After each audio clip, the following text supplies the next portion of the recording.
Good morning students. मैं विकास sir CPC career पर classes में आपका स्वागत है। जैसा कि आपने थंबनेल में देखा होगा कि साइंस के बारे में आज हम लोग बात करेंगे। जिस प्रकार से थंबनेल में आपका दिया गया है सेम उसी प्रकार से बातें होगी, उसी प्रकार से क्वेश्चंस रहेगा।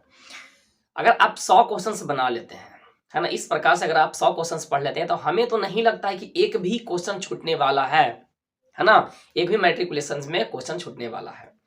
तो मैं कोशिश करूंगा क्वेश्चन कम रहे, लेकिन आपको क्वांटिटी मात्रा में एकदम दे, आप क्वालिटी दे, ताकि आप कम क्वेश्चन में पढ़ते हुए भी ज्यादा क्वेश्चंस आप आसानी से बना सकें। बहुत कम समय में बहुत ज्यादा हम सीखने वाले हैं। तो आप लोग कॉपी किताब निकाल लीजिए, है ना, किताब नहीं निकालिए, कॉपी और पेन निकाल लीजिए और उसके बाद आराम से सभी क्वेश्चंस का जो सॉल्यूशन होगा उस पर आप मुख्य रूप से ध्यान दीजिएगा, है ना। और मैं साइंस की मैं बात कर रहा हूँ, मैथ्स की नहीं बात कर रहा हूँ, मैं साइंस की बात कर रहा हूँ, है ना। आप उसका सॉल्यूशन देखिएगा और तब तक कि आप क्या कीजिए, मैं स्टार्ट करूं तब तक कि आप क्या कीजिए, शेयर कर लीजिए, है ना। लाइक अच्छा लगेगा तब कीजिएगा, है ना। और पहली बार अगर देख रहे हैं तो चैनल को सब्सक्राइब जरूर कर लीजिए, ताकि जैसे ही हम वीडियो डालें, है ना, या जैसे ही हम लाइव आए, आप क्या हो, सबसे पहले नोटिफिकेशन आपके पास पहुंच जाए, है ना। चलिए, हालांकि ये वीडियो जो होगा आपका रिकॉर्डेड वीडियो होगा, लेकिन यह भी आपका क्या चलेगा, रिकॉर्ड करके मैं लाइव कर दूंगा, है ना।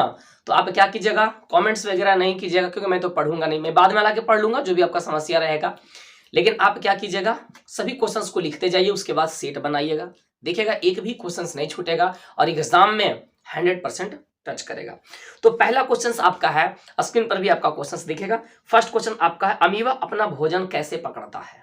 ध्यान दीजिएगा, अमीबा अपना भोजन कैसे पकड़ता है, आपको दिख रहा होगा। पहला ऑप्शन दिया गया है स्पर्क के द्वारा, जीभ के द्वारा, कुटपाद के द्वारा, मुंह के द्वारा। देखिए ये क्वेश्चन बहुत आसान है, सभी लोग जानते हैं कुटपाद के मदद से पकड़ता है। लेकिन उसके हम विस्तार सबसे पहले अमीबा के बारे में जान लेते हैं, उससे रिलेटेड जो क्वेश्चंस आएंगे। सबसे पहले आप ध्यान दीजिएगा, आप लिखते जाइएगा, है ना। अमीबा, है ना, ये अमीबा है क्या, समझिएगा। तो सबसे पहले अमीबा एक क्या है, प्रोटोजुआ है। क्या है, अमीबा एक प्रोटोजुआ है। ध्यान दीजिएगा, अमीबा क्या है, एक प्रोटोजुआ है, जो एक क्या होता है, एक कोशिकीय होता है। ये क्या होता है, एक कोशिकीय होता है ना। कोश, एक कोशिकीय होता है, एक कोशिकीय होता है, मतलब एक कोशिकीय होता है ना। ये कैसा होता है, तो मृदु जलीय होता है। मृदु जलीय का मतलब क्या हुआ बाबू, ये रहता है मीठे जल में, है ना, मीठा जल में रहता है। मीठा जल का मतलब क्या हुआ आपका, समुद्र में नहीं रहता है ना, कहाँ रहता है, ये नदी में रहता है। कहाँ रहता है, नदी में रहता है। कहाँ रहता है, तालाब में रहता है। कहाँ रहता है, मीठे झील में रहता है। कहाँ रहता है आपका, पोखर में रहता है। कहाँ रहता है आपका, पोखर में रहता है। ध्यान दीजिएगा, ये क्वेश्चन ये भी पूछता है इसका आकार कैसा होता है ना, इसका आकार कैसा होता है, तो इसका आकार क्या होता है, अनिश्चित होता है। कैसा होता है इसका आकार, अनिश्चित होता है। अनिश्चित क्या होता है ना, इसका कोई माए बाप नहीं होता है ना।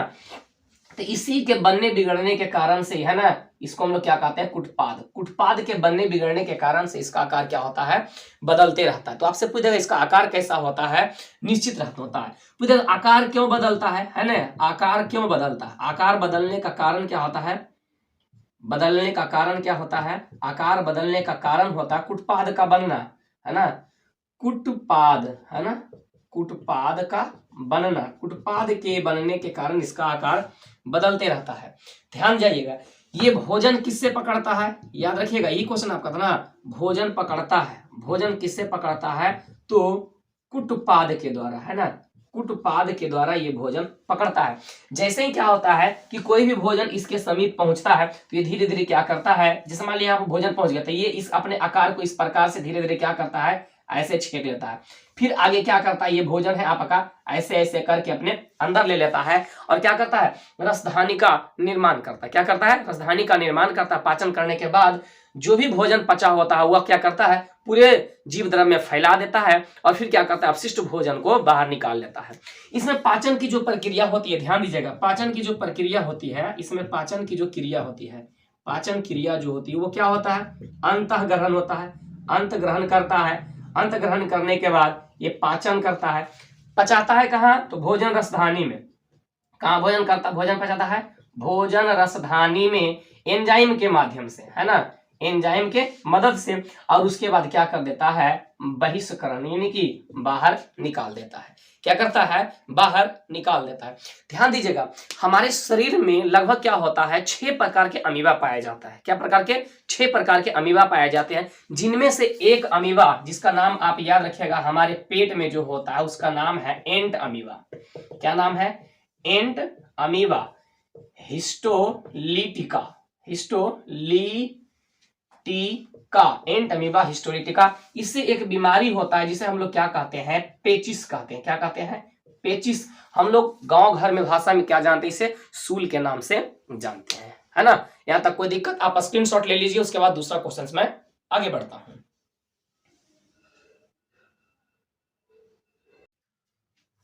चलिए स्टूडेंट्स ध्यान दिए, दूसरा क्वेश्चन आपका क्या दिया है। दूसरा क्वेश्चन है, कौन सा एंजाइम वसा पर क्रिया करता है।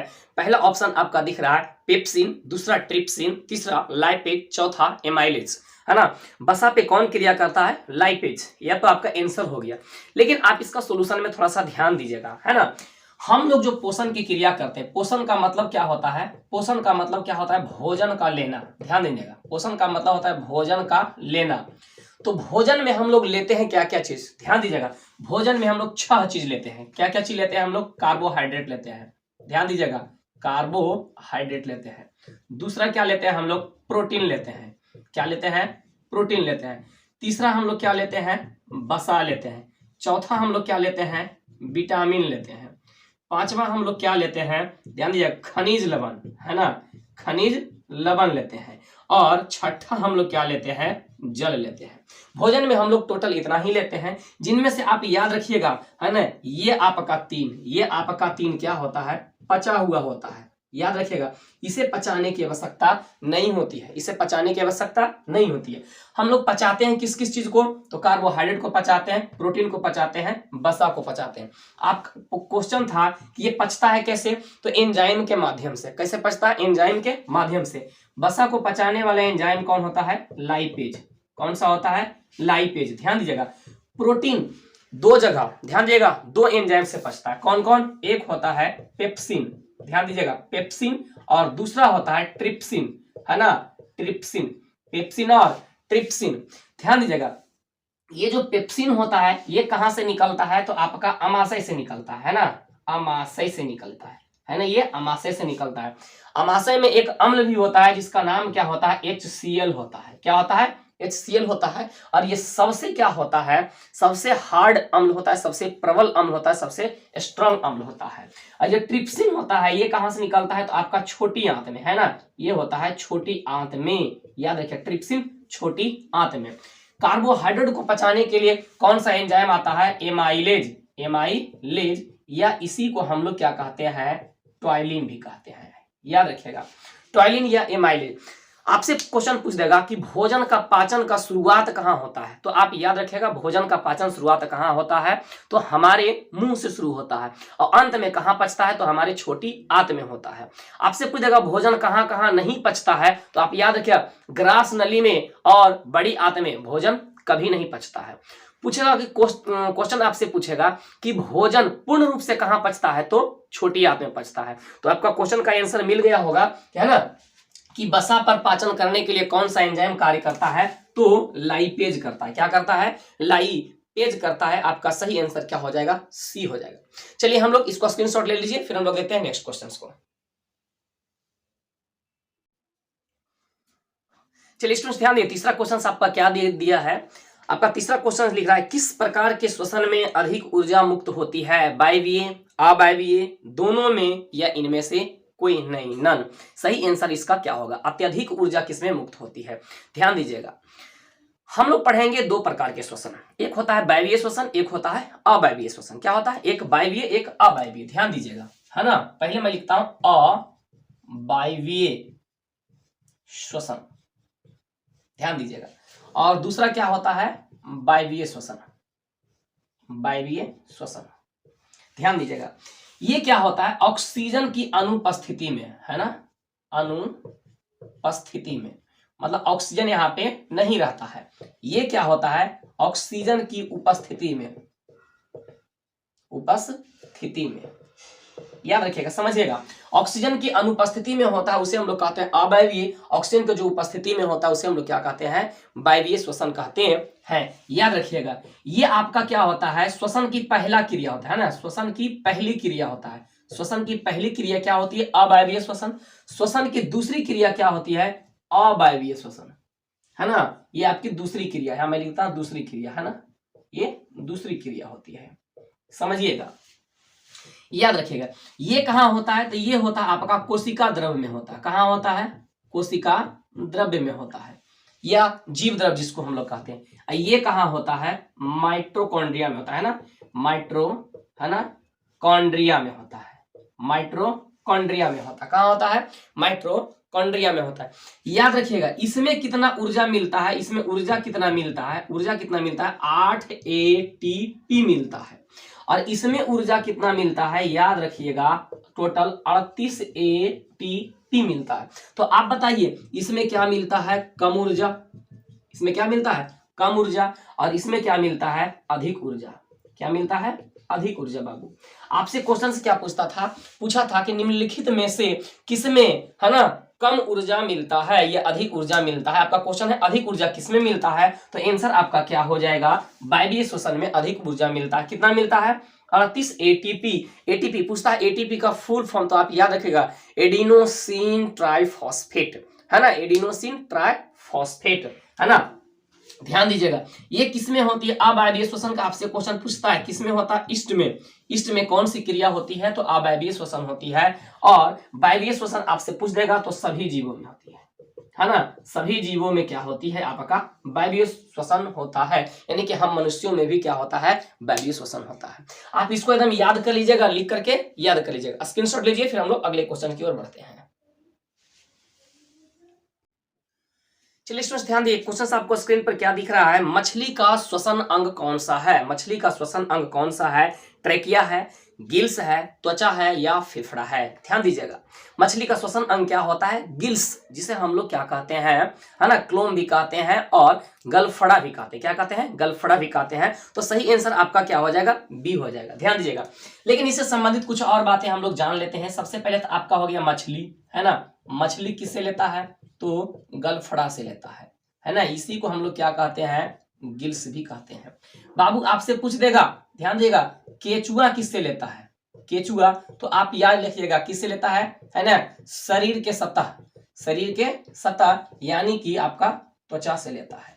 याद रखिएगा, स्तनधारी किससे लेता है, स्तनधारी में आ जाते हैं कौन कौन, जिसके स्तन होते हैं, मनुष्य भी आ जाएंगे, है ना, गाय भी आ जाएंगे, भैंस भी आ जाएंगे, आप समझ लिए होंगे, है ना। स्तनधारी किससे लेता है, पंछी किससे लेता है, ध्यान दीजिएगा, सरीसृप किससे लेता है। याद रखिएगा, ये सब लेते हैं फेफड़ा के मदद से, जिसको हम लोग कहते हैं लंग्स। किससे लेते हैं, फेफड़ा के मदद से, लंग्स, है ना। ये क्वेश्चन बहुत बार पूछा गया, मनुष्य किससे लेता है, फेफड़ा से, हालांकि मैं यहाँ लिख दिया हूं, है ना, फिर भी मैं यहाँ लिख देता हूं, किससे लेता है, फेफड़ा से लेता है। याद रखिएगा, मेढक, है ना, मेढक किससे लेता है। याद रखिएगा, मेढक जब क्या होगा, पानी में होगा, ध्यान दीजिएगा, पानी में होगा या जमीन पर होगा, ध्यान देगा, जमीन पर होगा, तब किससे लेगा, आपका फेफड़ा से लेगा। किससे लेगा, फेफड़ा से लेगा, याद रखिएगा। लेकिन जब वह क्या हो जाएगा, जमीन के नीचे, है ना, जमीन के नीचे चला गया, तब वह किससे लेगा, त्वचा से लेगा। किससे लेगा, त्वचा से लेगा। याद रखिएगा, टेडपोल किसे कहते हैं, तो आप याद रखिएगा, मेढक के जो बच्चा होता है ना, मेढक के बच्चा को, है ना, जिसे हम लोग पहले क्या कहते थे, गांव घर में बेंग मछली कहते थे, है ना, यानी कि गड्ढे में जमा हो जाता था, छोटे छोटे रहता था, मछली की तरह रहता था, है ना, हमें पता नहीं था, लेकिन वही मछली जिसको हम लोग बेंग मछली कहते हैं, वही बड़ा होकर क्या बनता है, मेढक। तो जब वह टेडपोल यानी कि जो आपका मेढक का जो बेबी होता है, उसको हम लोग टेडपोल कहते हैं, वो किससे लेता है, आपका गलफड़ा से लेता है ना, गलफड़ा से लेता है। जिस प्रकार से मछली लेता है, या इसी को हम लोग बोलते हैं गिल्स बोलते हैं। क्या बोलते हैं, गिल्स बोलते हैं। ध्यान दीजिएगा, आपसे और क्वेश्चंस पूछता है, मैं इधर लिख देता हूं, और आपसे क्वेश्चन क्या पूछेगा, आपको टिड्डा किससे लेता है ना, टिड्डा किससे लेता है, टिड्डा तो आप याद रखिए, ये लेता है ट्रैकिया से, है ना, ट्रैकिया से लेता है। किससे लेता है, ट्रैकिया से। और कौन लेता है ट्रैकिया से, तो आप याद रखिए, कॉकरोच, है ना, कॉकरोच भी किससे लेता है? कॉकरोच, है ना, हम लोग गांव घर में इसको तिस्योरी भी बोलते हैं, है ना। और ये आपको कहाँ मिल जाएगा? आपका तो किचन वगैरह में ये मिलता है, या तिलचट्टा भी हम लोग इसको बोलते हैं, है ना। तो कॉकरोच आपका किससे लेता है? ट्रैकिया से लेता है। कीड़ा मकोड़ा आपका क्वेश्चन दे देगा, कीड़ा मकोड़ा किससे लेता है ना, कीड़ा मकोड़ा इंसेक्ट्स किससे लेता है? तो आप याद रखिएगा किससे लेता है? ट्रैकिया से लेता है। अमीबा और पैरामीशियम, है ना, अमीबा और पैरामीशियम किससे लेता है? अमीबा और पैरामीशियम एक कोशिकीय है, पैरामीशियम किससे लेता है? तो याद रखिएगा कोशिका झिल्ली से लेता है, कोशिका झिल्ली से लेता है। किससे लेता है? कोशिका झिल्ली से लेता है। आप स्क्रीनशॉट ले लीजिए, फिर हम लोग आगे बढ़ते हैं। आपका आंसर भी मिल गया, कोई दिक्कत नहीं ना। चलिए नेक्स्ट क्वेश्चन देखिए। चलिए स्टूडेंट्स, एक क्वेश्चन आपका क्या दिया गया है? एक क्वेश्चन आपका है क्वेश्चन नंबर 5, आधुनिक आवर्त नियम के अनुसार तत्वों के गुणधर्म निम्नलिखित में से किसके आवर्त फलन होते हैं? परमाणु द्रव्यमान के, परमाणु संख्या के, परमाणु आकार के, या घनत्व के? आंसर क्या हो जाएगा? आधुनिक वाला परमाणु संख्या पे। चलिए हम लोग सबसे पहले इसके बारे में कुछ जान लेते हैं, ताकि इससे रिलेटेड जो क्वेश्चन आएगा आपसे बन जाए। तत्वों के वर्गीकरण जब करने की बात हुई तो सबसे पहले हम लोग देखा था प्रिडिक्टेबल में, एमपीटी मॉडर्न प्रिडिक्टेबल जब हम लोग अध्ययन कर रहे थे, तो हम लोग ने सबसे पहले क्या देखा था? किसने आया था वर्गीकरण करने के लिए? डॉवे राइनर ने आया था, है ना। सबसे पहले किसने किया? है ना, डॉवे राइनर, है ना, डॉवे राइनर ने आया, है ना। ये डॉवे राइनर कहाँ के थे? तो आप याद रखिएगा डॉवे राइनर जर्मनी के थे। कहाँ के थे बाबू? जर्मनी के थे।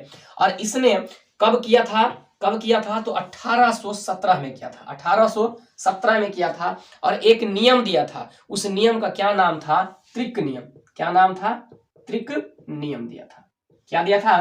त्रिक नियम। आपसे क्वेश्चन पूछेगा, है ना, तत्वों के वर्गीकरण का त्रिक सिद्धांत किसने दिया? त्रिक नियम किसने दिया? तो डॉवे राइनर ने दिया। कब दिया? 1817 में। कहाँ का था? जर्मनी का था। और इसका आधार क्या था? तो आप याद रखिएगा परमाणु द्रव्यमान था। क्या था? परमाणु द्रव्यमान था, आप याद रखिएगा। दूसरा आता है ना, इसके बाद कौन आए? न्यूलैंड्स आए। कौन आए? न्यूलैंड्स आ गए। कौन आ गए? न्यूलैंड्स। न्यूलैंड्स कहाँ के थे? तो ब्रिटेन के थे। कहाँ के थे? ब्रिटेन के थे, यानी कि ये अंग्रेज थे। और इसने कब दिया था? तो 1866 में दिया था, 1866 में। और आपसे पूछ देगा न्यूलैंड्स ने एक नियम दिया, या फिर अष्टक नियम किसने दिया? तो न्यूलैंड्स ने दिया। इसने कौन नियम दिया था? अष्टक नियम दिया था। कौन दिया था? अष्टक नियम दिया था। और इसका भी आधार क्या था? परमाणु द्रव्यमान था। परमाणु द्रव्यमान था। आप वीडियो को पॉज करके आप क्या करते जाइएगा? लिखते जाइएगा या स्क्रीनशॉट लेते जाइएगा जब मैं बोलता हूं स्क्रीनशॉट लेने के लिए। लेकिन सबसे पहले आप समझिए, अष्टक नियम न्यूलैंड्स ने, त्रिक नियम डॉवे राइनर ने। कहाँ के था? जर्मनी का। न्यूलैंड्स कहाँ का? ब्रिटेन का। डॉवे राइनर ने कब दिया? 1817 में। न्यूलैंड्स ने कब दिया? 1866 में, है ना। दोनों का आधार क्या था? परमाणु द्रव्यमान था। चलिए तीसरा कौन आया बाबू? मेंडलीव आए। कौन आए? मेंडलीव आ गए। कौन आ गए? मेंडलीव। ये कहाँ के थे? रसियन थे, यानी कि रूस के थे। कहाँ के थे? रूस के थे। इन्होंने कब दिया था? 1869 ईस्वी में दिया था। आपसे पूछ देगा सबसे पहले आवर्त नियम किसने दिया? सबसे पहले आवर्त नियम किसने दिया? आवर्त नियम किसने दिया? आवर्त नियम सबसे पहले, है ना, पहला आवर्त नियम किसने दिया? यानी कि आवर्त सारणी बनाने के लिए सबसे पहले प्रयास किसने किया और किसने बनाया? तो आप याद रखिएगा मेंडलीव ने बनाया। और इसका भी आधार क्या था? तो परमाणु द्रव्यमान था। क्या था? आधार क्या था? परमाणु द्रव्यमान था। क्या था? आधार क्या था? परमाणु द्रव्यमान था। और चौथा में कौन आए? मोसले, है ना, मोसले या मोजले। ये कहाँ के थे? तो ये भी कहाँ के थे? ब्रिटेन के थे। कहाँ के थे? ब्रिटेन थे, अंग्रेज थे। कब दिया था? तो 1913 में दिया था। क्या दिया था? 1913 में दिया था। आपसे पूछेगा आधुनिक आवर्त सारणी किसने दिया? ध्यान दीजिएगा, आधुनिक आवर्त सारणी, आधुनिक आवर्त सारणी, है ना, आवर्त सारणी या आवर्त नियम। आधुनिक अगर आपसे पूछ दे तो आप बोलिएगा मोसले, लेकिन सिर्फ आवर्त सारणी पूछे तो आप बनाइएगा मेंडलीव। याद रखिएगा इसका आधार क्या था? तो इसका आधार था परमाणु संख्या, या इसको कह सकते हैं परमाणु क्रमांक। आपका क्वेश्चन क्या था? है ना, आपका क्वेश्चन नहीं था ना, आधुनिक आवर्त नियम किसके आधार पर है? तो परमाणु संख्या के आधार पर या परमाणु क्रमांक के आधार पर आधारित है। आप इसको याद कर लीजिएगा, इससे बहुत सारे क्वेश्चंस पूछते हैं ना। चलिए स्क्रीनशॉट लीजिए, फिर हम आगे बढ़ते हैं।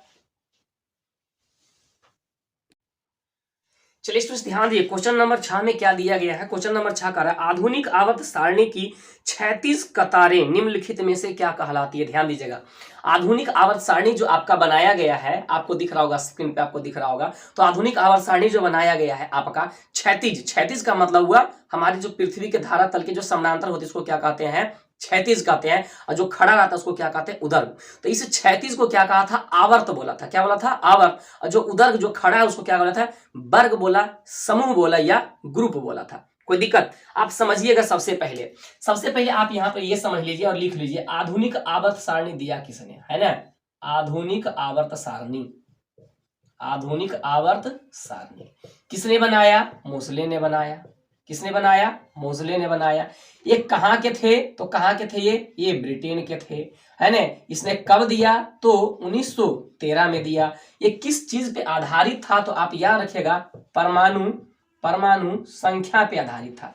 किस पे आधारित था, परमाणु संख्या पे आधारित था। याद रखिएगा, इसने बताया था 36 जो रेखा होगा, है ना, 36 जो रेखा होगा उसको क्या बोला था, आवर्त बोला था। क्या बोला था, आवर्त बोला था। और कुल कितने आवर्त बताया था, तो 7 आवर्त था। कितने था, 7 आवर्त। आपको स्क्रीन पे दिख रहा होगा, है ना, कितने था, 7 आवर्त था। याद रखिएगा, उदग्र जो रेखा था, उदग्र जो लाइन बना था उसको क्या कहा था, वर्ग बोला या समूह बोला, या इसी को हम लोग बोलते हैं ग्रुप। ये ग्रुप की संख्या टोटल कितनी है, 18 है। ग्रुप की संख्या कितनी है, 18 है।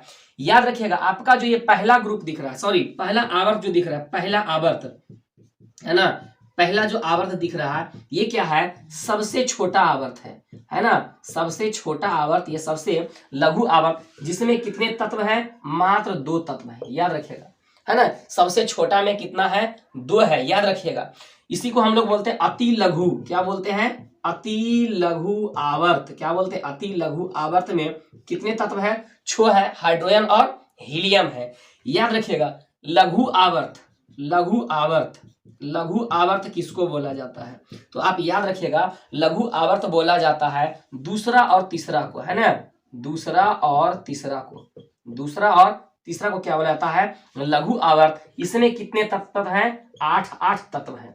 कितने तत्व है, 8 तत्व है। दोनों में कितने तत्व है, 8 तत्व है। याद रखिएगा, दीर्घ आवर्त किसको बोला जाता है, चौथा और पांचवें को, है ना, इसको हटा देते हैं ना। दीर्घ आवर्त किसको बोला जाता है, दीर्घ आवर्त किसको बोला जाता है, चौथा तथा पांचवा, है ना, जिसमें कितने कितने तत्व है, 18 तत्व आपको होंगे, है ना, 18 तत्व होंगे। अति दीर्घ माने बड़ा, अति दीर्घ माने बहुत बड़ा। अति दीर्घ आवर्त किसको बोला, अति दीर्घ आवर्त किसको बोला, तो आप याद रखिएगा, छठा को बोला, है ना, छठवा को बोला, जिसमें टोटल कितने तत्व है, 32 तत्व है। कितने तत्व है, 32 तत्व है। याद रखिएगा। और अधूरा आवर्त किसको बोला, अधूरा आवर्त किसको बोला, अधूरा आवर्त किसको बोला, आपका 7वां को बोला। अधूरा आवर्त किसको बोला, 7वां को बोला। याद रखिएगा, आपका जो आवर्त सारणी बनाया गया है उनमें आवर्त का, सभी आवर्त का प्रथम जो तत्व है, 7 का जो प्रथम तत्व है, याद रखिएगा, है ना, आवर्त का प्रथम तत्व, आवर्त का प्रथम तत्व क्या होता है, तो क्षारीय होता है, क्षारीय धातु होता है। क्या होता है, क्षारीय धातु होता है। और आवर्त का अंतिम तत्व क्या होता है, आवर्त का अंतिम तत्व क्या होता है, 18वां जो है आपका, है ना, अंतिम। इधर से आप जाइएगा अंतिम, इधर से आप जाइएगा अंतिम। जो अंतिम तत्व है वो कौन सा आपका है, तो आप याद रखिएगा, निष्क्रिय गैस। कौन सी है, निष्क्रिय गैस। कोई दिक्कत नहीं ना, आप स्क्रीनशॉट लीजिए, फिर हम आगे बढ़ते हैं। चलिए स्टूडेंट्स देखिए, क्वेश्चन नंबर 7 क्या दिया गया है, लोहे के फ्राइंग पैन, है ना, क्या दिया गया, लोहे के फ्राइंग पैन को जंग से बचाने के लिए हम लोग क्या करते हैं, है ना।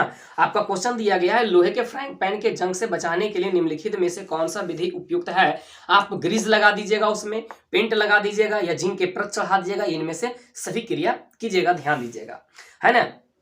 हालांकि अलग अलग बुक में अलग अलग आंसर देता है, ध्यान दीजिएगा। हम लोग क्या कर सकते हैं, उसमें ग्रीस भी लगा सकते हैं, पेंट भी कर सकते हैं, और क्या कर सकते हैं, उसमें जस्तीकरण भी कर सकते हैं, यानी कि जस्ता का परत भी चढ़ा सकते हैं। तो सही आंसर इसका क्या हो जाएगा, आपका डी हो जाएगा। समझिएगा, इससे संबंधित कुछ आप देखिएगा, ध्यान दीजिएगा, है ना।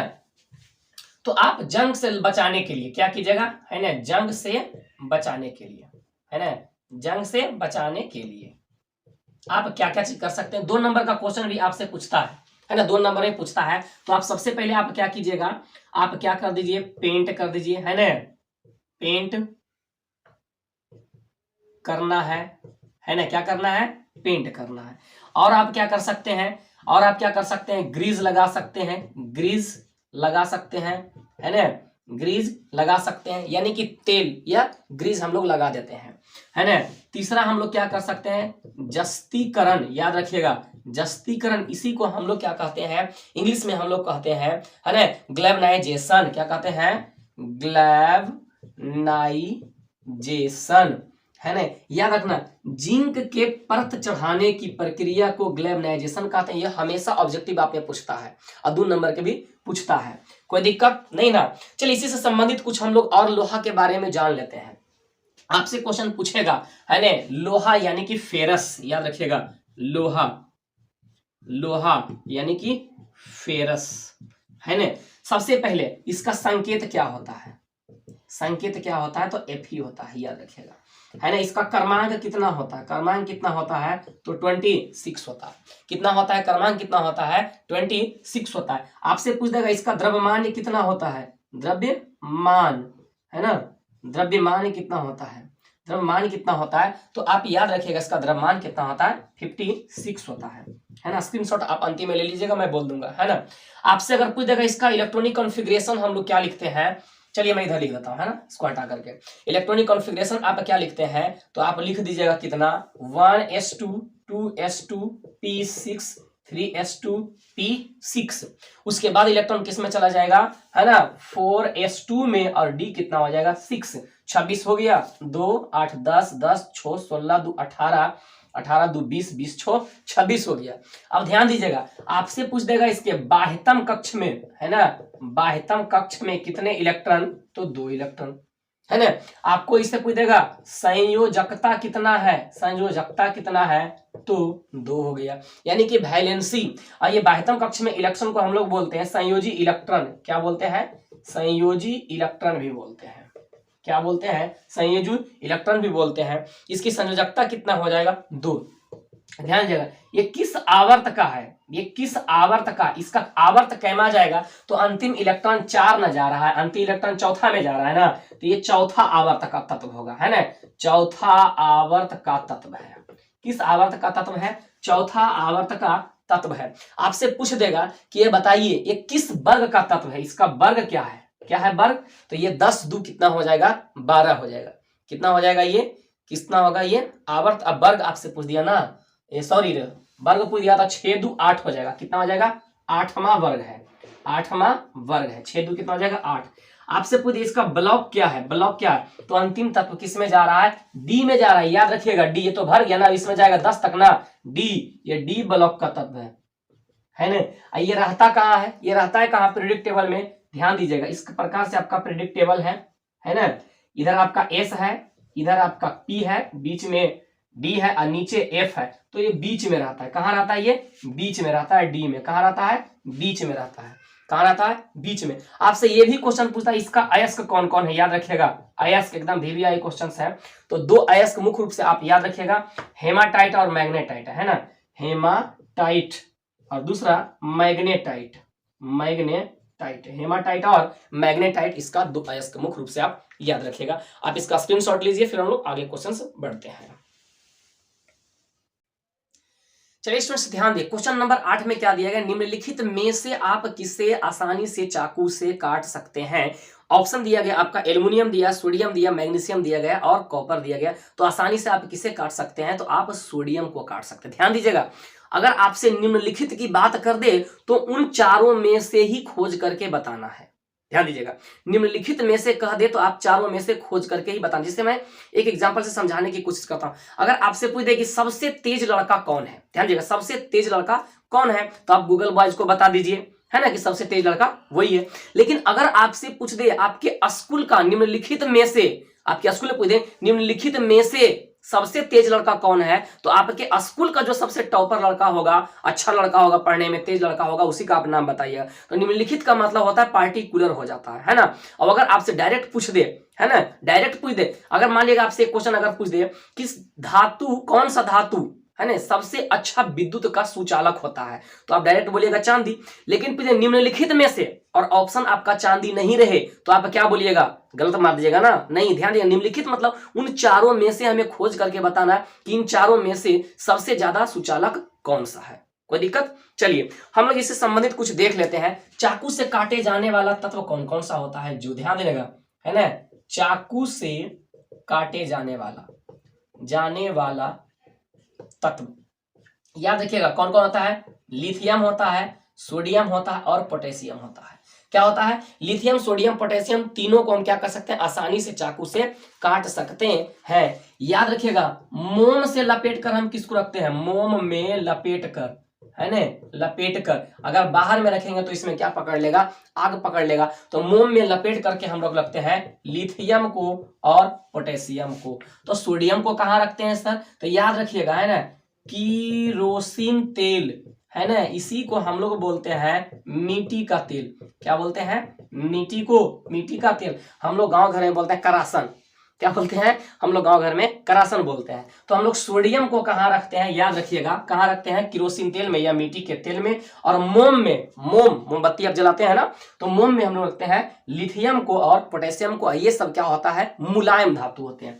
आपसे पूछ देगा मुलायम, है ना, मुलायम धातु या तत्व, तो आप क्या बोलिएगा, है ना, लिथियम बोलिएगा प्लस सोडियम बोलिएगा प्लस पोटेशियम बोलिएगा।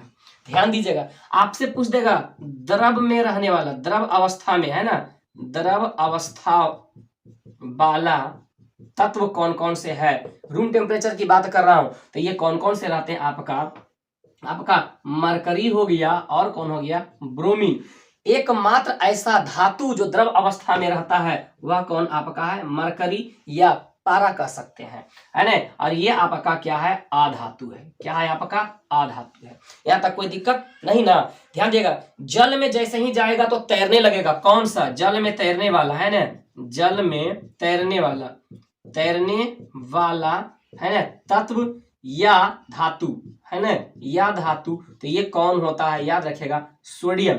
जैसे ही ये जल में आप डालिएगा तो ये क्या होगा, तैरने लगेगा और क्या पकड़ जाएगा, उसमें आग पकड़ जाएगा। कोई दिक्कत नहीं ना, याद रखिएगा।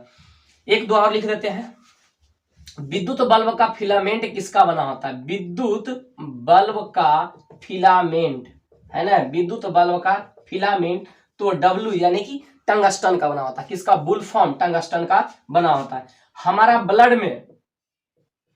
ब्लड में कौन सा तत्व पाया जाता है, तो आप याद रख लीजिएगा, आयरन पाया जाता है, लोहा पाया जाता है। इसी के कारण से क्या होता है, हमारा खून क्या होता है, लाल होता है। क्या होता है, लाल होता है, यानी कि आरबीसी, रेड ब्लड कार्पोसेल्स, है ना। और आरबीसी के अंदर, खून के अंदर आरबीसी के अंदर आपका क्या पाया जाता है, हीमोग्लोबिन, याद रखिएगा। और हीमोग्लोबिन के अंदर क्या पाया जाता है, आपका क्या पाया जाता है, लोहा।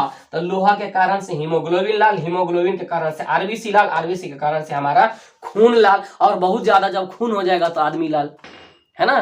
चलिए आप स्क्रीनशॉट इसका लीजिए, आपका आंसर तो मिल गया होगा। फिर हम लोग आगे बढ़ते हैं। चलिए ध्यान दिए, क्वेश्चन नंबर 9 दिख रहा है ना, क्वेश्चन नंबर क्या 9 आपका दिया गया है। निम्नलिखित में से कौन सा गैस चूने के पानी को दूधिया कर देता है, कौन सा गैस चूने के पानी को दूधिया कर देता है, यानी कि उजला कर देता है। ऑप्शन आपका क्या क्या चीज दिख रहा है, क्लोरीन है, सल्फर डाइऑक्साइड है, कार्बन डाइऑक्साइड है, ऑक्सीजन है। आंसर क्या हो जाएगा, कार्बन डाइऑक्साइड हो जाएगा। समझिएगा, सबसे पहले चूना क्या होता है ये समझो, है ना। चूना जिसको हम लोग कहते हैं कली चूना, क्या कहते हैं, कली चूना, या इसी हम लोग कहते हैं बिना बुझा हुआ चूना। याद रखिए, बिना बुझा हुआ चूना, इसका सूत्र क्या होता है, तो आप याद रखिएगा CaO होता है। क्या होता है, CaO होता है। ध्यान दीजिएगा, हम लोग जो खैनी खाते हैं, है ना, हम लोग जो खैनी खाते हैं, है ना, वो चूना जब हम लोग लाते हैं, ध्यान दीजिएगा, जब वो लिक्विड नहीं होता है ना, जब ये क्या होता है, सेमी सॉलिड नहीं होता है, तब वो किस रूप में रहता है, ठोस सॉलिड के रूप में रहता है। मैं उसका बात कर रहा हूं, है ना, मैं उसका बात कर, यानी चूना बनने के पहले, जब तक उसमें पानी नहीं डाले तब तक की मैं बात करूं, उसके पहले की बात कर रहा हूं, है ना। याद रखिएगा उसका सूत्र क्या होता है, नाम क्या होता है, चूना या कली चूना या बिना बुझा हुआ चूना। जब हम लोग क्या करते हैं, इसमें CaO में मिला देते हैं क्या चीज, जल, तो ये बन क्या जाता है आपका, ध्यान दीजिएगा, जब इसमें हम क्या मिला देते हैं, जल, तो आपका ये क्या बन जाता है, CaOH सफिक्स 2 और निकलता है कार्बन डाइऑक्साइड। इसी के कारण से, कार्बन डाइऑक्साइड बनने के कारण से इसका रंग कैसा हो जाता है, दुधिया। और याद रखिएगा इसका नाम है बुझा हुआ चूना, बुझा हुआ चूना, कैल्शियम हाइड्रोक्साइड। आपसे पूछ देगा बुझा हुआ चूना का सूत्र बताइए, तो आप याद रखिएगा CaOH सफिक्स 2 और कार्बन डाइऑक्साइड के कारण से ये क्या हो जाता है आपका, बन जाता है, दुधिया हो जाता है। ध्यान दीजिएगा, आपसे और क्वेश्चंस आपका क्या पूछेगा, खड़िया, है ना, खड़िया, या इसी को हम लोग बोलते हैं चौक, या इसी को हम लोग क्या बोलते हैं, संगमरमर। अगर आपसे खड़िया, खड़िया का मतलब जो हम लोग बचपन में पढ़ते थे, व्हाइट बोर्ड पे पढ़ते थे स्कूल में, जब छोटे थे तो पढ़ाते थे गुरुजी, तो वो जो चौक रहता है खल्ली, है ना, उसको हम लोग, उसका सूत्र क्या होता है, या संगमरमर का सूत्र क्या होता है, CaCO3। या अंडा का जो कवर, व्हाइट जो अंडा का जो कवर होता है वो भी किसका बना होता है, कैल्शियम कार्बोनेट का होता है। किसका होता है, कैल्शियम कार्बोनेट का होता है, कोई दिक्कत नहीं ना, याद रखिएगा। CaCO3 को जब गर्म किया जाता है, यानी कि कैल्शियम कार्बोनेट को क्या किया जाता है, जब गर्म किया जाता है, तो ये क्या होता है आपका, याद रखिएगा, कैल्शियम ऑक्साइड प्लस किस में बन जाता है, CO2 में, प्लस क्या निकलता है, हीट निकलता है। आप याद रखिएगा। तो यहाँ पे कोई चीज टूट रहा है, क्या हो रहा है, टूट रहा है, क्या हो रहा है, टूट रहा है बउआ, क्या हो रहा है, टूट रहा है।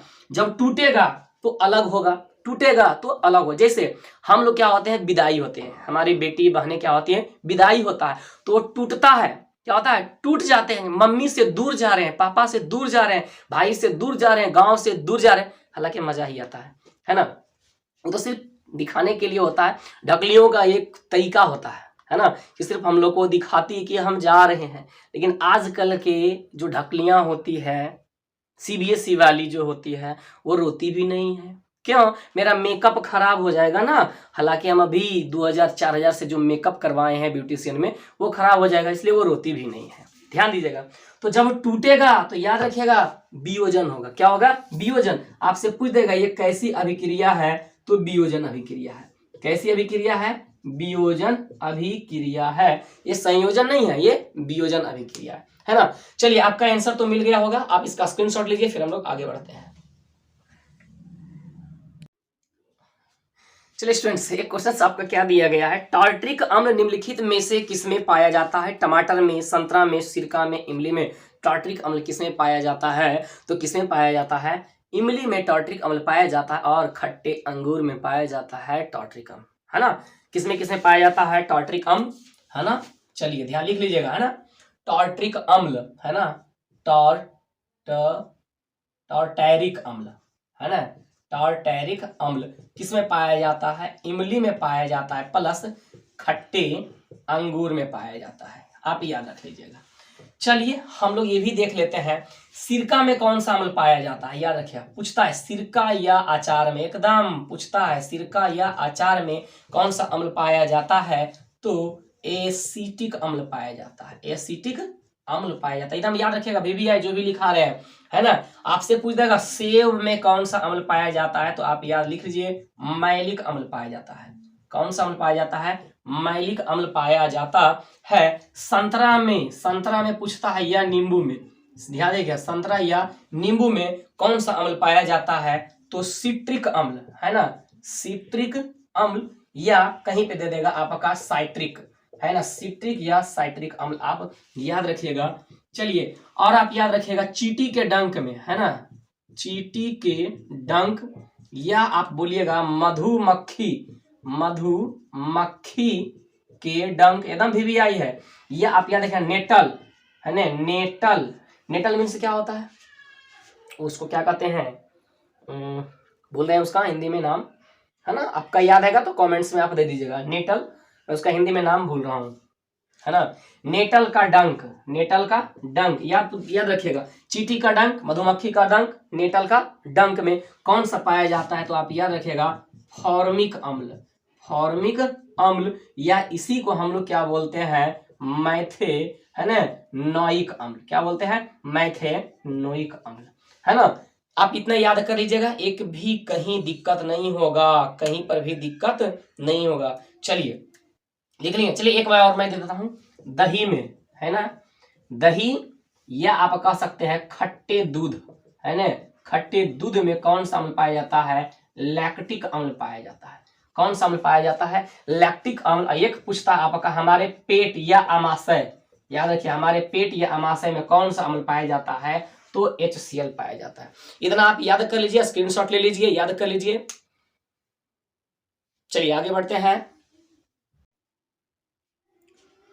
चलिए स्टूडेंट्स ध्यान दीजिए, एक क्वेश्चन आपका क्या है, जिप्सम का रासायनिक सूत्र क्या होता है, जिप्सम का रासायनिक सूत्र क्या होता है, CaOS4 इंटू हाफ H2O, या CaSO4 into 2H2O, CaSO4 into 10H2O, या इनमें से कोई नहीं। जिप्सम का रासायनिक सूत्र क्या होता है, तो जिप्सम का रासायनिक सूत्र CaSO4 इंटू 2H2O होता है। जब पॉप को यानी कि प्लास्टर ऑफ पेरिस को यानी कि CaSO4 इंटू हाफ H2O, याद रखना प्लास्टर ऑफ पेरिस को जब खुली छोड़ देते हैं, खुली हवा में छोड़ देते हैं, या जल या आर्द्रता में मिल जाता है, तो उसका क्या हो जाता है, जल की मात्रा बढ़ जाती है, तो वह कितना हो जाता है, CaSO4 इंटू 2H2O। इसी को हम लोग क्या कहते हैं, जिप्सम कहते हैं। तो आप याद रखिएगा, जो पॉइंट मैं बोल रहा हूं उसको आप लिख लीजिएगा, नोट कर लीजिएगा, याद कर लीजिएगा, एक भी क्वेश्चन फालतू नहीं आएगा। सबसे पहला जिप्सम, ध्यान दीजिएगा, जिप्सम, जिप्सम का सूत्र CaSO4 इंटू 2H2O, याद रखिएगा, है ना, प्लास्टर ऑफ, है ना, पेरिस, है ना, इसको लिखना पोप, PO, है ना, पोप, प्लास्टर ऑफ पेरिस, इसका सूत्र क्या होता है, CaSO4 इंटू हाफ H2O।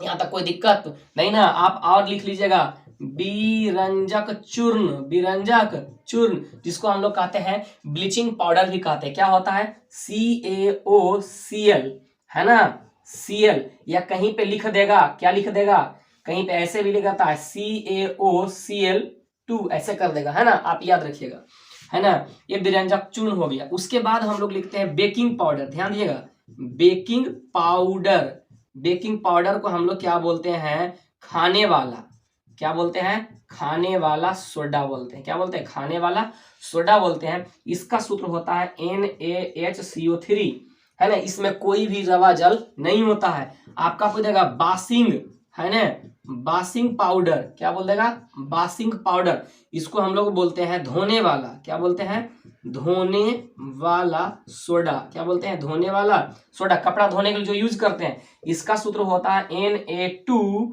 है ना, Na2CO3 into 10H2O, Na2CO3 into 10H2। एक और लिख लीजिए यूरिया का, है ना, यूरिया, यूरिया का क्या होता है, CaNH2 सफिक्स 2, या इसी को लिख देता है इसी को लिख देता है कैसे, ध्यान दे लीजिए, इसी को आपको लिख देगा NH2Ca और NH2, ऐसे भी लिख देगा, है ना। ये किसका सूत्र होता है, यूरिया का होता है। आप सभी को याद कर लीजिएगा। इसी में ध्यान दीजिएगा आपका कैसे क्वेश्चन पूछता है। एक और लिख देता है इप्सम, जिप्सम आ गया तो इप्सम, इप्सम क्या बोलते हैं, MgSO4 इंटू, है ना, MgSO4 इंटू कितना जल इसमें होता है, 7 इसको लोग क्या बोलते हैं, इप्सम। जिप्सम का सूत्र होता है CaSO4 इंटू 2H2O, और इप्सम का सूत्र होता है MgSO4 इंटू 7H2O।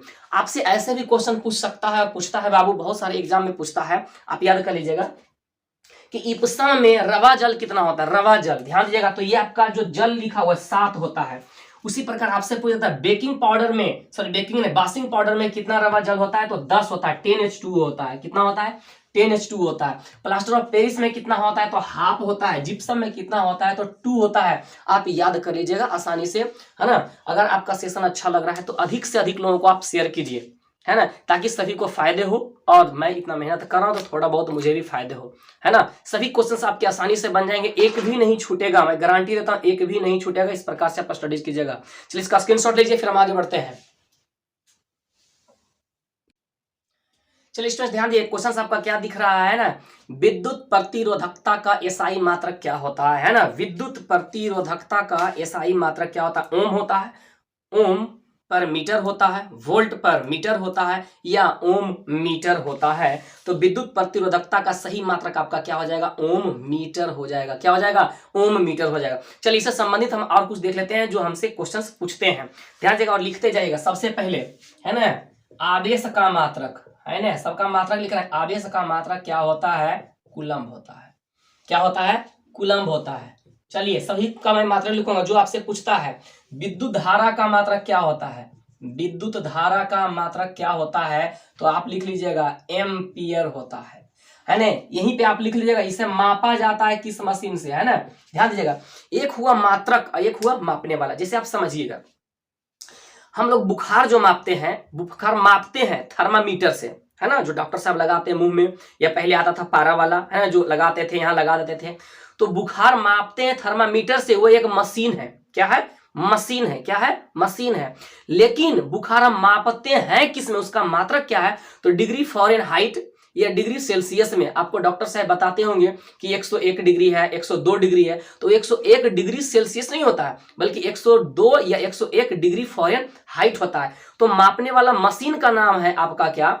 वो आपका क्या है? थर्मामीटर है। लेकिन मापते हैं किसमें? मात्रक क्या है? तो डिग्री सेल्सियस या डिग्री फ़ारेनहाइट होता है। तो आपसे पूछ देगा विद्युत धारा का मात्रक क्या है? तो एम्पियर है। अब मापा जाता है किससे? तो आप याद रखिएगा, अमीटर से। क्या मापा जाता है? अमीटर से या ए मीटर से। अमीटर, अमीटर या ए मीटर, अमीटर या ए मीटर से। कैसे मापता है? अमीटर से या ए मीटर से मापा जाता है। ये क्वेश्चन इसी से और पूछता है, इसे जोड़ा जाता है जब परिपथ, विद्युत परिपथ में हम लोग लेते हैं तो इसे जोड़ते कैसे हैं? तो श्रेणी क्रम में जोड़ते हैं। कैसे जोड़ते हैं? श्रेणी क्रम में। कैसे जोड़ते हैं? श्रेणी क्रम में। विद्युत परिपथ का मतलब क्या हुआ? जैसे हमारा जो वायर है, प्लग है, स्विच है ना, फैन का जो स्विच हुआ, रेगुलेटर हुआ, ये सब पूरा विद्युत परिपथ कहलाता है। तो विद्युत परिपथ में हम लोग जो अगर लाते हैं अमीटर को जोड़ने के लिए, तो जोड़ते हैं श्रेणी क्रम में, समानांतर क्रम में नहीं। ध्यान दीजिएगा। दूसरा है ना, विभव या विभवांतर। विभव या विभवांतर का मात्रक आपसे पूछ देगा तो आप बोलिएगा वोल्ट होता है। क्या होता है? वोल्ट होता है। और इसे मापा जाता है किस मशीन से? तो आप याद रखिएगा, वोल्ट मीटर से मापा जाता है। और इसे जोड़ा जाता है कैसे? तो आप याद रखिएगा, इसका उल्टा समानांतर क्रम में, समांतर क्रम में जोड़ा जाता है। आप याद रखिएगा, किसमें जोड़ा जाता है? समांतर क्रम में या समानांतर क्रम में जोड़ा जाता है। चलिए और आगे लिख लीजिए, प्रतिरोध का मात्रक, है ना, प्रतिरोध का मात्रक क्या होता है? ओम होता है। क्या होता है? ओम होता है, जिसके हम लोग सूचित करते हैं ओमेगा से। इसको हम लोग पढ़ते हैं क्या? ओमेगा। क्या पढ़ते हैं? ओमेगा पढ़ते हैं। इसको मात्रक क्या होता है? ओम होता है। क्या होता है? मात्रक ओम होता है। याद रखिएगा। प्रतिरोधकता, प्रतिरोधकता का मात्रक क्या होता है? तो आप याद रखिएगा, ओम मीटर होता है। जो आपका क्वेश्चन था, क्या होता है? ओम मीटर होता है। क्या होता है? ओम मीटर होता है। क्या होता है? ओम मीटर होता है। चलिए, चालकता का मात्रक क्या होता है? कहाँ लिख दूं? यहाँ लिख दे। चलिए यहाँ लिख देते हैं ना, चालकता, है ना, चालकता बराबर होता है 1/प्रतिरोध। क्या होता है? 1/प्रतिरोध। और प्रतिरोध का मात्रक होता है ओम, तो इसका क्या हो गया? Ohm inverse. क्या हो गया? Ohm inverse. क्या हो गया? Ohm inverse. आपसे पूछेगा विशिष्ट चालकता, है ना, विशिष्ट चालकता, विशिष्ट चालकता। तो विशिष्ट चालकता 1/1 क्या होता है? प्रतिरोधकता। 1/ क्या होता है? प्रतिरोधकता। और प्रतिरोधकता का मात्रक होता है ओम मीटर होता है। दोनों ऊपर चला जाएगा तो ओम इनवर्स मीटर इनवर्स। क्या हो जाएगा? ओम इनवर्स मीटर इनवर्स हो जाएगा। चलिए आप स्क्रीनशॉट लीजिए, स्क्रीनशॉट लीजिए। आगे मैं बढ़ता हूं नेक्स्ट क्वेश्चन पे। चलिए स्टूडेंट्स ध्यान दिए, क्वेश्चन नंबर 13 में आपका क्या दिया गया? निम्नलिखित में से विद्युत का सबसे अच्छा चालक कौन है? निम्नलिखित में से मतलब इन सभी में से ही हमें चूज करना है। पहला ऑप्शन आपका क्या दिया गया है? चांदी, लोहा, है ना, नाइक्रोम, रबर। तो सबसे अच्छा विद्युत का चालक भी अगर आपसे पूछ दे तो चांदी ही होता है, और निम्नलिखित में पूछ दिया तो इन्हीं चारों में से चुनना है, कौन हो जाएगा आपका, चांदी हो जाएगा। चलिए ध्यान दीजिए, इससे संबंधित कुछ आप लिख लीजिएगा, है ना, ताकि आपको आसानी से समझ में आ जाए। चलिए ध्यान दीजिएगा, पहला सबसे अच्छा आपसे पूछ दे सुचालक, है ना, सबसे अच्छा लिख देता हूं मैं, है ना, सबसे अच्छा, है ना, विद्युत का सुचालक धातु, तो आप क्या लिखिएगा, चांदी, Ag। क्या लिखिएगा, Ag। कोई दिक्कत नहीं ना, याद रखिएगा। इसको मैं क्रम लिख देता हूं, चांदी सबसे ज्यादा, चांदी के बाद आप क्या लिखिएगा, कॉपर, कॉपर, उसके बाद आपका क्या होता है, कॉपर, फिर उसके बाद सोना, उसके बाद आप लिख लीजिएगा एल्युमिनियम, क्या लिख लीजिएगा, है ना, एल्यूमिनियम, क्या लिख लीजिएगा, एल्यूमिनियम। उसके बाद कहीं जाकर के होता है टंगस्टन, बाकी और अन्य होते हैं, मुख्य रूप से आप ये याद रखिएगा, चांदी सबसे ज्यादा पूछता है, उसके बाद कॉपर पूछता है ना। चलिए ध्यान दीजिएगा, नेक्स्ट आपसे अगर और कुछ आपसे पूछ दे कि कौन सा ऐसा धातु है जो क्या होता है, नहीं के बराबर या विद्युत का कुचालक होता है ना, विद्युत का कुचालक, ध्यान दीजिएगा, विद्युत का कुचालक, है ना, धातु। तो आप याद रखिएगा कौन कौन से होते हैं, एक पारा मतलब Hg, जिसको हम लोग क्या बोलते हैं, मरकरी भी बोलते हैं, और दूसरा आपका कौन होता है, लेड, यानी कि सीसा, है ना, यानी कि प्लम्बम, यानी कि पीबी, आप याद रखिएगा। ये दोनों क्या होता है, कुचालक, इसमें करंट नहीं लगता है। चलिए अगर आपसे पूछ दे तन्य, तन्य का मतलब क्या होता है, तन्य का मतलब जिससे खींच करके क्या बनाया जाए, है ना, खींच करके तार बनाया जाए, तार बनाया जाए, है ना। तन्य का मतलब जिससे खींच खींच करके हम लोग क्या बना सकते हैं, तार बना सकते हैं, वो क्या कहलाता है, तन्य। तो आपसे पूछेगा सबसे ज्यादा तन्य, सबसे ज्यादा तन्य कौन होते हैं, सबसे ज्यादा तन्य कौन होते हैं, तो आप याद रखिएगा सबसे ज्यादा तन्य कौन सा होता है, सोना होता है।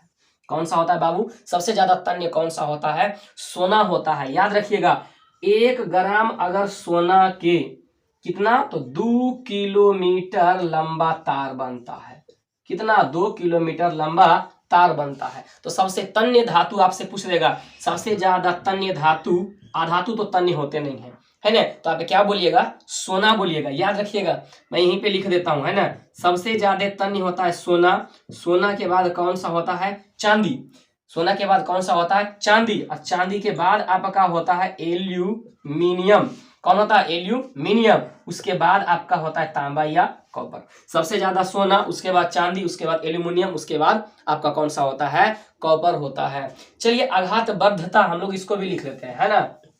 चलिए क्या मैंने लिख दिया, आघात बध्यता या आघात बध्य, मतलब जिसे पीट पीट कर, याद रखिएगा, जिसे पीट पीट कर क्या बनाया जाए, चादर, है ना, जिसे हम लोग पीट पीट करके क्या बना सकते हैं, चादर बना सकते हैं। तो आप याद रखिए सबसे ज्यादा, है ना, सबसे ज्यादा आघात बध्य धातु कौन सा होता है ना, सबसे ज्यादा, यानी कि सबसे ज्यादा पतला हम किसे चादर बना सकते हैं, तो आप याद रखिएगा सोना को ही बना सकते हैं।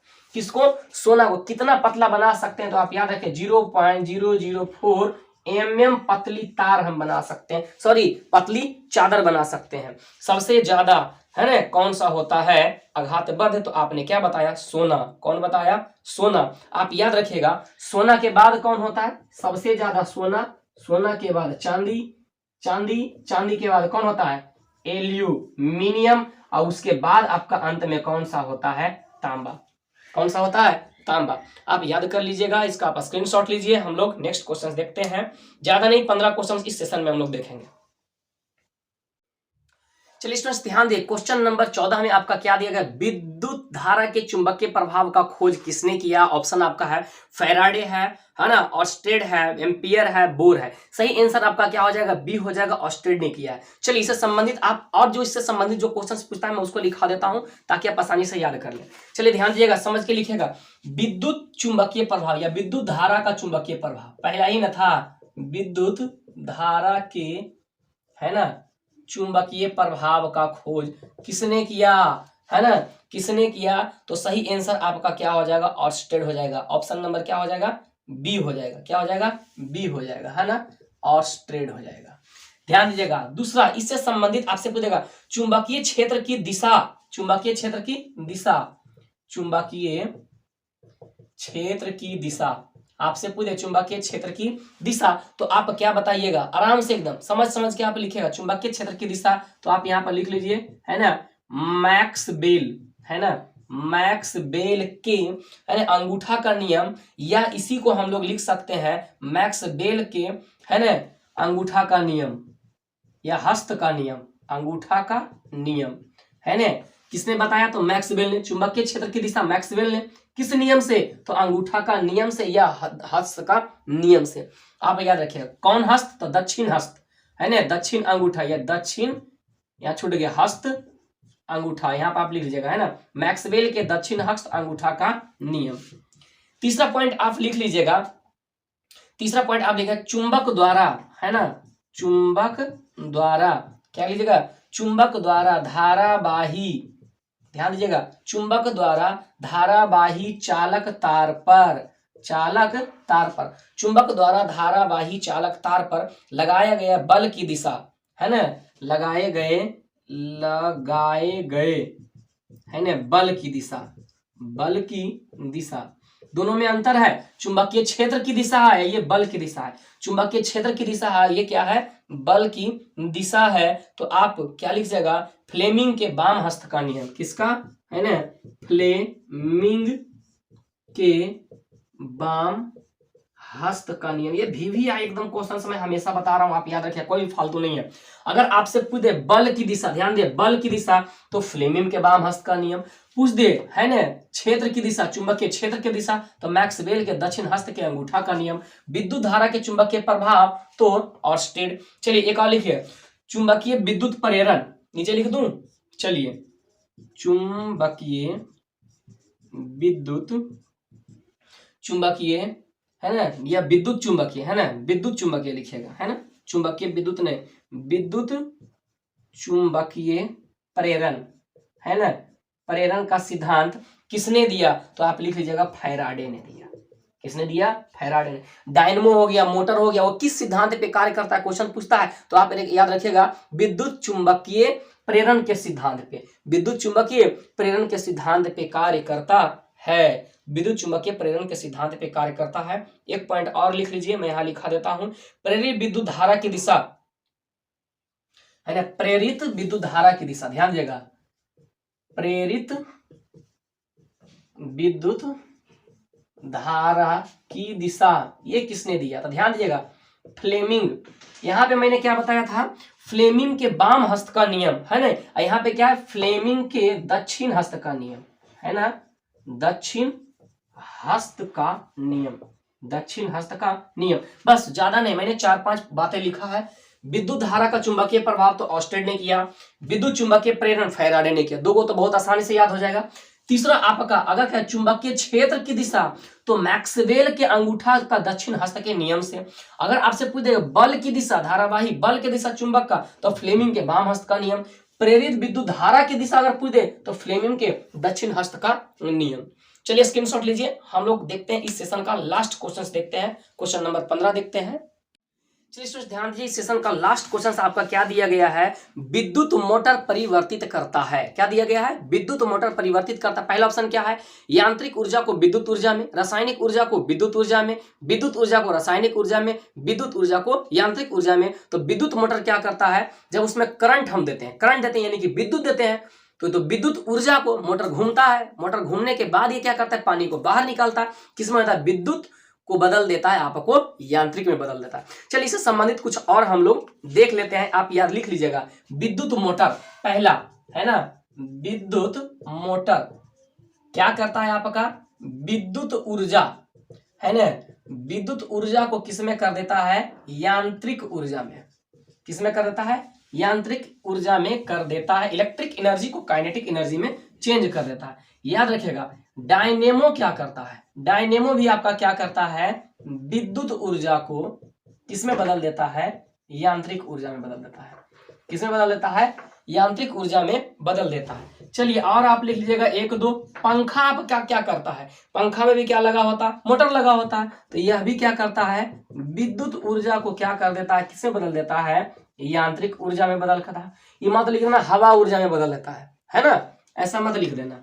चलिए आप ये बताए बल्ब, आपका जो बल्ब लगा होता है ये क्या करता है, विद्युत ऊर्जा को, है ना, विद्युत ऊर्जा को किसमें बदल देता है, आपका प्रकाश देता है, प्रकाश ऊर्जा में क्या करता है, प्रकाश ऊर्जा में, और थोड़ा सा आपका क्या देता है, उष्मा भी देता है, प्रकाश ऊर्जा और उष्मा ऊर्जा में। चलिए लाउड स्पीकर, लाउड है ना, स्पीकर आप जो लगाते हैं, लाउड स्पीकर जो लगाते हैं वो आपका क्या चीज करता है, लाउड स्पीकर आपका क्या करता है, तो विद्युत ऊर्जा को, है ना, विद्युत ऊर्जा को हम लोग बोलते हैं इलेक्ट्रिक करंट देते हैं जब उसको बोलते हैं, तो विद्युत ऊर्जा को किसमें बदल देता है, आप बताइए, ध्वनि ऊर्जा में बदल देता है।